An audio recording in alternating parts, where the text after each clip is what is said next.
Hey cats, it's your midsole man, EDDBUD here. I have been inundated with requests from loads of viewers for different comparisons against the Nike Zoom Fly 5. So today we have the Nike Zoom Fly 5 versus the rest, part 1.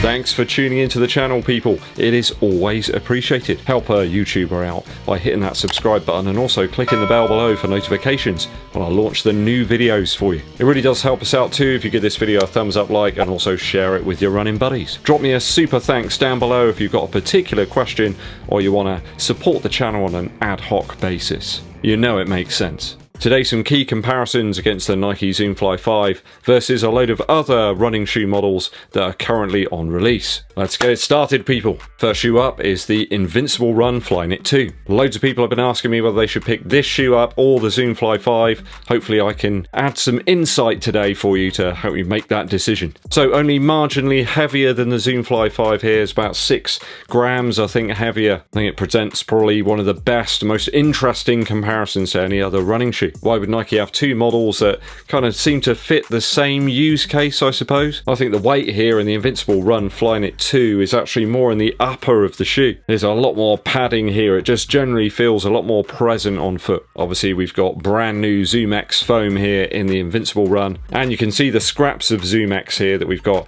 in the midsole of the Zoom Fly 5. I find the squashy and forgiving ride in the Invincible Run does make it one that suits very long distance or perhaps easy recovery days if you're trying to ease the load on some tired legs. The upper on the Zoom Fly 5 feels like a feather in comparison to the Invincible Run. The mesh is a lot thicker on the Invincible Run. Some people I think that haven't actually tried this shoe out have suggested the upper's very thick. I don't really see where they're coming from there. I found it really quite breathable and very flexible on my initial runs. Though there's a much more rigid and responsive midsole feel here in the Zoom Fly 5. Just feels better at pace to me than the Invincible Run does. That one feels a little like a sponge where you put more and more energy in and it soaks up quite a lot of it. This one feels like it's propelling you forward a little bit more. Certainly that toe-off feel that you had in the Zoom Fly series in the earlier models is still here. I think you've got very different use cases here in these two shoes, and I do feel that they could fit into the same rotation. A Nike shoe for longer and faster paced runs, the Zoom Fly 5, but don't expect ZOOMX-like performance in this one. It simply isn't going to be like that. It's not a Vaporfly. I think if you want something that's got a little bit more of a ZOOMX feel, go for the Tempo Next Percent. That is again a more expensive shoe, although a tiny bit lighter than the Zoom Fly 5. For recovery and easy day sessions, the Invincible Run is the one to grab. I think the upper's improved from the first version,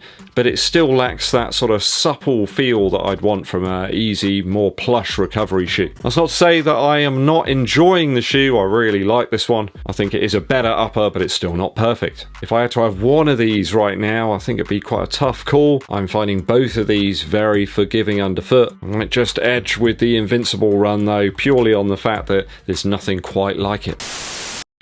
Next up, against the Adidas ADIZERO Boston 10. I think the plate is more noticeable in the Zoom Fly 5 than any of the tech that's built into the Boston 10. Certainly a little bit denser and a touch heavier too, and I found this one took a little bit longer to break in out the box than the Zoom Fly 5. Just getting more compressive feelings in the midfoot area of the shoe in the Zoom Fly 5. I think it's probably about 30 to 40 miles before this one softened up and became a more enjoyable ride. On first appearance, these two models are very close in terms of the use of tech. You've got dual foam midsoles in both shoes, and both were once very highly regarded training and racing options. I can remember seeing loads of people using the Zoom Fly original in races. I don't think either shoe now fits that sort of use case. The Boston 10 itself's clear 70 grams heavier than the previous model. The Zoom Fly 5 is a good 60 grams heavier than the original. As such, neither of these two shoes are really ones that I would recommend anybody picks up to race in. But then again, racing is few and far between. Most of the running we do is probably training. And most of the people I see racing all the time are the ones that are complaining they're injured. I just think the scaling of the materials used in these two shoes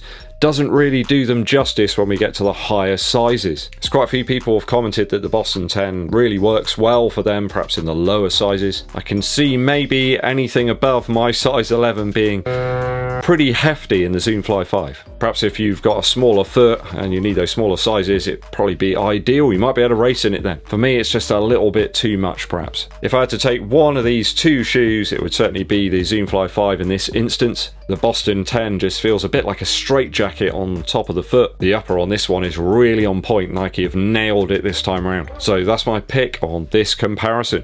Shoe check today, we are rocking the Air Jordan 4s in the infrared colorway. Nice loose fit on these, beautiful materials and fantastic toe box room. The midsole is something to behold as well in this shoe. One of the most comfortable Jordan releases in a long time, aside from the ones that have got full length Zoom Air underfoot. I tell you what guys, a bit of a heat wave here in the UK. I think it's up to about 26, 27 degrees at the moment. It's actually baking hot in the studio. Don't forget our houses in the UK aren't really designed for this sort of weather. They're designed to kind of keep us warm during the winter. So yeah, it's an absolute nightmare right now. I'm going to do a second run of the day, but that's going to be later on once the sun's gone down a bit. And I'll get the Endorphin Speed 3 on, which is actually the shoe that's next in our comparison. I think it's hard to make a case for the Zoomfly 5 against the Endorphin Speed 3 from Saucony. There are some similarities in the two models. You've got some sort of plate there, reasonably close in terms of pricing. I think with the Speed 3 being so soft, responsive, and also simple, it easily beats the Zoomfly 5. I think the stability improvements and the higher weight in the Zoomfly 5 have kind of nerfed the shoe a little bit. It feels slightly like a harder sell, where you've got the light and nimble Speed 3 and a whole army of people that have loved the shoe right from the first iteration. Let's not forget that people voted this one of the best marathon shoes when I did a poll last year. We had thousands of people vote for the shoes, and this one came out on top for running marathons, so there you go. I think perhaps where a band drastically changed their sound after their second or third album, Saucony have resisted doing that with the Endorphin Speed 3. People like the sound of this one and they keep on going for it time and time again. In fact, I know of several viewers that have multiple pairs of the Endorphin Speed. That's how much they love it. Though I have to say the more rigid nature of the Zoomfly 5 will have its fans. I think it may provide enhanced durability and longevity over time. Don't forget you've got a carbon plate in here as opposed to the nylon plate that features in the Speed. I do feel that that shoe has floundered a little bit over time, certainly for me. Did feel like it lost a little bit of magic over the first 100 miles. It wasn't quite the same after you took it out of the box. I don't think the Zoomfly 5 is going to do that, and I think it's perhaps a little bit more suited for higher paced work, even though it's a heavier shoe. Only time will tell though if my gut feelings come to fruition, and as such, if I had to have one of these two models, it would have to be the Endorphin Speed 3 this time. Last shoe on today's comparison is the ASICS Magic Speed. I've seen these discounted quite heavily recently, and as it's a part-plated shoe, I think it's a good comparison against the Zoomfly 5. A very aggressive offering from ASICS, and now perhaps a more niche offering than the more versatile Nike shoe. I'm amazed I'm saying that, but I do feel this one's a little bit more versatile than the Magic Speed. Now, that wasn't always the case with the Zoomfly model. The first version featured Cushlon and a very rigid and curved forefoot, though it has changed a little bit now, and I feel it's perhaps a little bit more of a mass market shoe, a little bit like what they've done with the Alphafly version 2. Magic Speed is a low stack compared to the Zoomfly, and a super thin upper with vastly lower weight. You've got about 70 grams less weight in the Magic Speed compared to the Zoomfly 5. Both shoes are very serviceable in terms of the outsole grip, and with that shoe now reduced by many retailers, it presents better value than the Zoomfly 5 if you're going for all-out pace. I don't see any runner using the Magic Speed though on a daily basis. It's just not that type of shoe. If you remember the Meta Racer, that was very much that situation as well.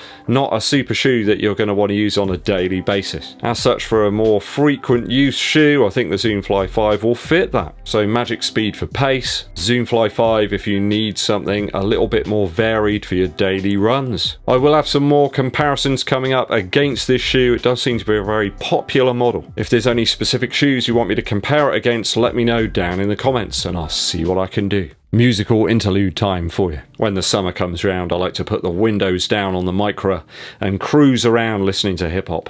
It's the only way. Well, it's either that or Slim Whitman, and people give you strange looks if you're listening to that sort of stuff. One of my favourite Run DMC tracks is My Adidas. I love everything about this production. It's got really basic stuff there, the basic key elements, like a really nice roast dinner. The beats are strong and meaty, nicely EQ'd, they cut through the mix. The vocals, you can hear every word. How many hip hop tracks can you say that about? And there's some really nice selections of scratches there. They've got a little bit of reverb and delay on there, just so they're not so dry. Everything about Run DMC tracks is always well produced. The great thing about it is as well, you can crank it up and there's no foul language. Just too much of that in some hip hop tracks. This wonderful concoction of beats and vocals is just ideal. If you haven't checked it out in a long time or you've never heard of them before, go and listen to a Run DMC with My Adidas. Thanks for sticking with me to the end of today's video. It is always appreciated. If there's anything you want me to cover soon or some sort of subject you want me to discuss, let me know down in the comments. Hit that subscribe button and click the bell below for notifications. Don't forget to give this video a thumbs up like and also share it with your running buddies. Hit us with a super thanks to help support the channel. My name's EDDBUD and I'll be seeing you